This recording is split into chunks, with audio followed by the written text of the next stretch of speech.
So this episode was titled Money Isn't Everything, but what it should have been called was The Russells Ain't to Be Effed With. Because in this episode, we really see what George and Bertha are made of.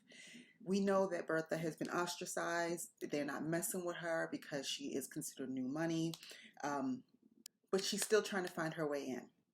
George has an idea, and he suggests to Bertha that they invite the Morrises over for dinner. Bertha is not a fan of this because she has tried to get them to call on her and they have not responded. So she's only going to do it because George wants her to.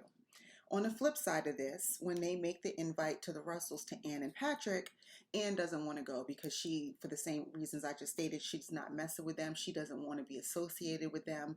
She has made it very clear where she stands on this. And she also doesn't want the Astors, Mrs. Astor specifically, and the other woman in high society to realize that she has been fraternizing with the Morrises. But they agree to do it because Patrick, who's an alderman in New York City, wants to know what Mr. Russell wants. So they go to dinner, and of course, although Bertha is not a fan, she pulls out all the stops to make an impression because this is her thing. She wants them to know that she has arrived and that she deserves her place in high society. So she has this dinner all planned for them, and as soon as she sees Bertha descend the steps, says to her husband, should we bow? Because really she comes down like she's royalty. And during the dinner, there's a bunch of jabs just going back and forth, So they start talking about who built the house, the architect, and, Anne is making statements insinuating that the house is gaudy and it's overly decorated. At the same time, Bertha's throwing statements back out at them saying, your home probably, because it wasn't built for you, it's really hard to make it your own. And then she asks if they are in relation to another Morris. And when Anne says no, she's like, oh, well, Morris is a common name. So there were all of these jabs going back and forth over the table between the two women. After dinner, George takes this opportunity to speak to Patrick one-on-one.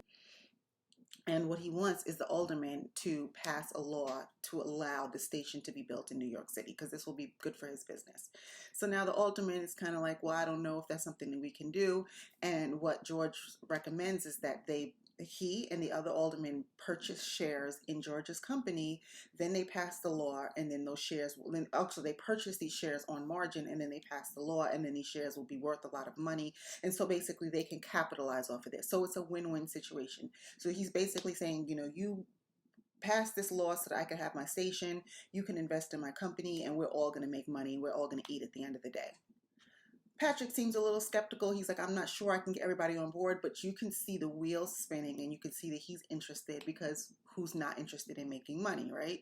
Another interesting thing that came up in this dinner is the fact that Ann Morris and Aurora Fane are co-chairs of this charity. And they have been icing Bertha out. Like they took some money from her. She made a donation, but they would not allow her to be involved, like to be on the committee or whatever and actively be involved in a charity. Really, all they wanted from her was their money. So this is where really all it plays out because they're going to have this big event. They plan to have it at an armory, but there was a question of whether or not it would be available. Bertha, hearing this, tells them, well, you can always, if the armory doesn't work out, you can always use my ballroom. So she gives them a tour and shows them the ballroom, and obviously it's grandiose and it's beautiful and there's enough space. And she realized that this would be her way to get her foot in the door. If she could host this event, it would put her on the map. It would bring all these people to her home. It would give her an opportunity to flaunt her wealth and her status. And then in a sense, they might owe her something. And that owing her is exactly why the Morrises don't want to do it. Or I should say why Anne doesn't want to do it, because she doesn't want to put Bertha in a position where they owe her anything. They want to ice her out completely, and not using her ballroom is a way to do that. So later on after the dinner, Patrick speaks to his wife and he says, why don't you, well, they find out that the armory was double booked. So now they don't have a location. Well, they end up using the Fifth Avenue Hotel instead. And so Patrick's like, why are you going to do that? She offered you the use of the ballroom. You know, why would you go and use a second-rate hotel? But again, they don't want no parts of her.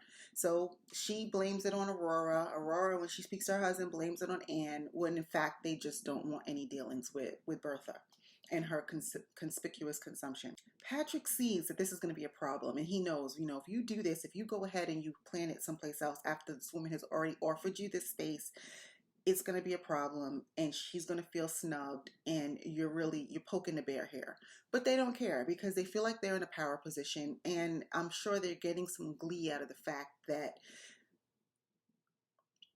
they found another way to exclude her. So once Bertha finds out that they have moved the bazaar to the Fifth Avenue Hotel, she is livid. We see a scene where she throws her tray on the floor. She's pissed because this is just further evidence of how much they're trying to keep her iced out. The day of the event comes, and what they have it set up kind of like a I don't want to use flea market is a really I'm really disrespecting it by calling a flea market, but I'm just at a loss for words of how else to describe it. So basically they have this big room and they have all these stations set up where people are selling things and all of the money is going to go to profit. So some of them are selling like, you know, those beautiful fans and some handkerchiefs and some other things like that. So George comes in with his wife, well, his whole family. So it's George, Bertha, their daughter Gladys, and their son Larry. He comes in and he approaches Ann and Aurora and asks them if their husbands are going to be there, and they say no, they're coming later. He's like, oh, too bad, because they're going to miss what I'm about to do. And so this is where he really shows his power and his wealth. He goes around booth to booth, asks all the women who are selling things what they expect to gain or what they expect to sell that day and give towards charity.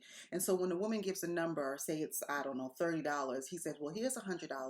I'll buy all of the stuff that you have here. He said, but the one condition is that you stop selling it, you pack it all up, and you bring it to my house on Fifth Avenue, and that's where it's going to be sold. So obviously this is a really good deal for all of the people who are selling things because they don't have to, because I think the bazaar was supposed to go for 3 days straight. Now he's offering them 2 and 3 times what they expected to earn. And the only price is that they just have to leave the bazaar, leave the actual location. And they do it one by one. You can see that they all starting to pack up their stuff and leave. This is a huge blow to Aurora and to Anne because they organize all this. It's embarrassing. Mrs. Astor's there, and she's like, you know, the queen bee of this society, and she's the one that they are constantly trying to impress. So to have her sit here and watch how this goes down is humiliating for them. And it's such a smart thing that he does because it's not like he's shutting it down. They're still going to get the money for charity. They're going to get more than they probably would have. But he made a very big statement. Do not disrespect my wife. And Anne even turns to Bertha and asks her, could you please put an end to this? And Bertha's like, why would I? She has made it very clear that me and my husband are a power couple. We back each other up, and he is not going to allow you to disrespect me. The funny part is Mrs. Astor starts to leave because I guess, you know, the party is over. And so when Anne stops her, she's like, you know, where are you going? She's like, why would I stay here? It looks like this is over. Agnes and Ada, well, Agnes Van Ryn and Ada Brooke are also there. Marian is also there. They see what's happening and they leave as well. So it was just humiliating and embarrassing, and it made a very big statement. And later on we see Mrs. Astor back at home, and her daughter's like, what are you doing back so soon? I thought we were going to meet up later at the bazaar. She tells her that it was over, and she tells her what happened, that George Russell made a statement, and not so much that she respects him enough to include him and his wife into society, but she sees him. He has now made himself, he's made a name for himself in society. He's somebody to be watched. So this was a pivotal moment for both of the Russells because it made a statement about where he ranks in society, what kind of income he's working with, what kind of power he wields, how he moves, how you can expect him to react when he feels as if he's been disrespected. So this was a power move by this couple, and I don't think that the Morrises or the Fanes realized who they were messing with. A couple of other things I wanted to mention with regard to George and Bertha before I move on to the other storylines that I think are worthy of mention. So we see that Gladys, who is their daughter, has not come out in society yet. She has not been presented to society. So when she is out, she is accompanied by Miss Turner, who is the lady in waiting to Bertha.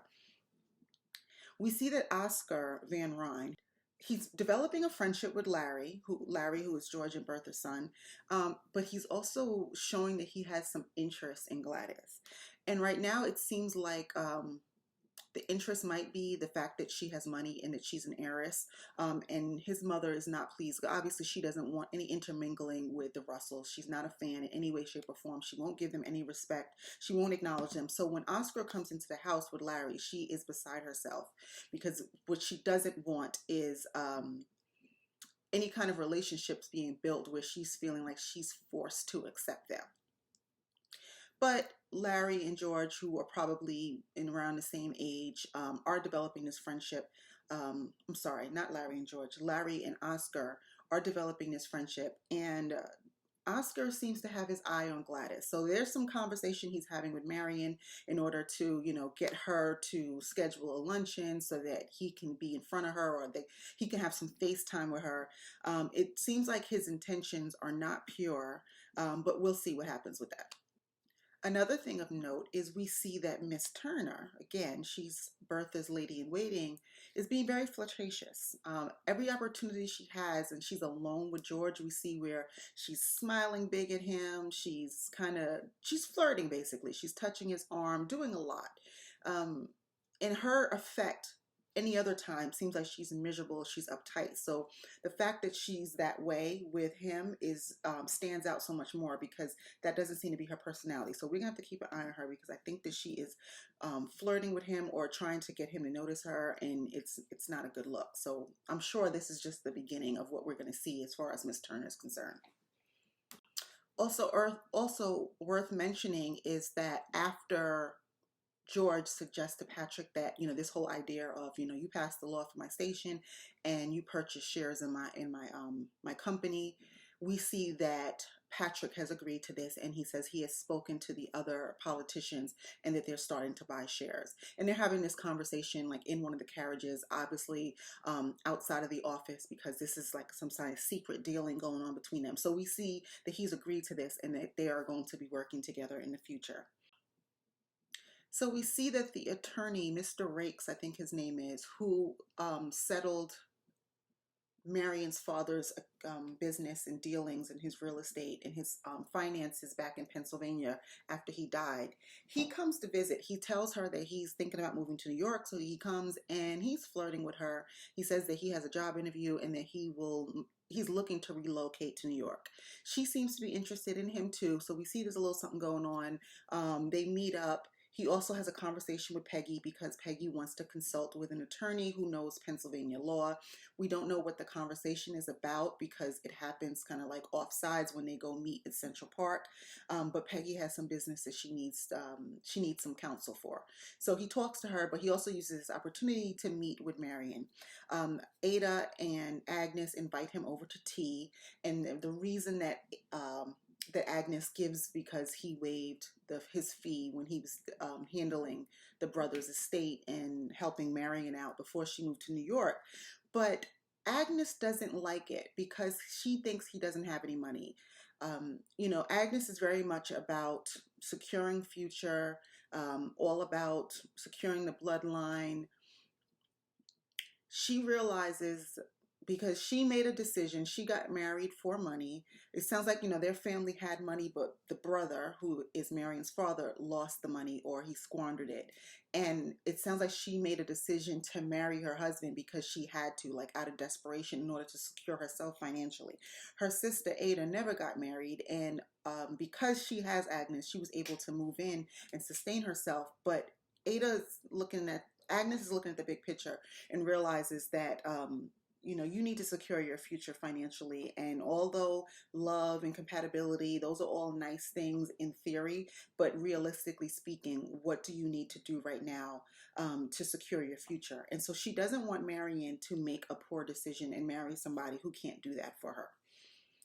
Ada, of course, because she is rose-colored glasses, and she's a good person, and she's like, what's the problem? And she's kind of encouraging Marian to have these conversations or these interactions with the attorney, because she thinks, oh, he's a nice-looking man, he seems nice, like maybe she can find true love. But Agnes calls her into her room and tells her, listen, stop encouraging this, because I can't leave her money. She's like, everything that I have is going to have to go to my son, Oscar. She's like, so I'm not in a position to secure her. She needs to find her own husband who can do that, and he is not the man. The funny part in this scene is because Agnes is so good with giving these one-liners. Like, they are just so quick and fast that if you blink, you might miss them, but they are hilarious. So Ada says, well, she starts talking about inheritance. Ada's like, well, what about my inheritance? And so Agnes says, don't worry, dear, I'll outlive you. And she goes on to the next topic. She realizes that, it would be nice if you could marry for love, but she's just a realist of what this world looks like and how it operates. And so she wants Marian to find a good man or a good mate or a good partner so that she can do exactly what Agnes did, secure her wealth. And while Ada keeps getting, and while Ada tries to resist Agnes, and she tries to convince her that, her ways are short-sighted, possibly old-fashioned, Oscar gives it to his mother. He's constantly making these quips to her. And, it's probably where he gets it from, because he's just as funny as she is. When he tells her that she's ignoring facts, she tells him that she's not concerned with facts as long as they are in conflict with her beliefs, which is the epitome of ignorance. But her delivery is hilarious. And when she says that she's going upstairs to change, he says, I suspect you're going to come back downstairs not changed at all. So the banter between the two of them is absolutely hilarious. And he seems to be the only one who's able to say these things to her without any kind of repercussion. Another good Agnes line was when they were at the bazaar and we see Miss Chamberlain, who is a social pariah. They're not dealing with her, but Marian, because, she doesn't subscribe to these old school ideals and to all of this, us first, them thing, she's nice to Miss Chamberlain. Obviously, high society has ostracized this woman. She comes around every now and then, but people really aren't dealing with her. Similar to what they're doing to the Russells, because they're saying that she has some kind of checkered past. So when Agnes shows up at the bazaar and she sees Marian talking to Miss Chamberlain, she gives her a look like, stop talking to her, stop dealing with her, I already told you about that woman. And then 2 minutes later, George and Bertha walk in with their entire family. And Agnes says, why don't we just go outside and roam in the gutter? I fell out because she's just over all of this. She's one of those people who's very much about, no matter what you say to me, no matter what they do, no matter how well they present, I'm not dealing with them. And she is steadfast in her beliefs, and nothing anybody says is going to change her. So it's just interesting that Marian, who is her niece, is just the complete opposite. So another great episode. This show is quickly becoming my favorite thing to watch. I am eagerly looking forward to Monday nights to see where this story goes. I love the overlay of the history, but the little twist with the creative license to extend it beyond what really happens.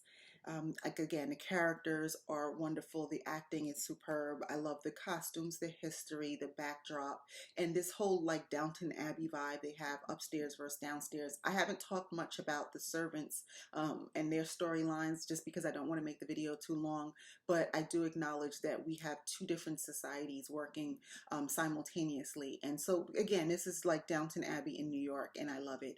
So looking forward to the next episode. Thank you for watching. I always encourage you to like, to share, and to subscribe to my channel so that when I post my new videos, you can get an alert and you can be one of the first people to actually watch it. Please drop down in the comments and let's talk about this episode. What did you think about it? And I'll talk to you next week.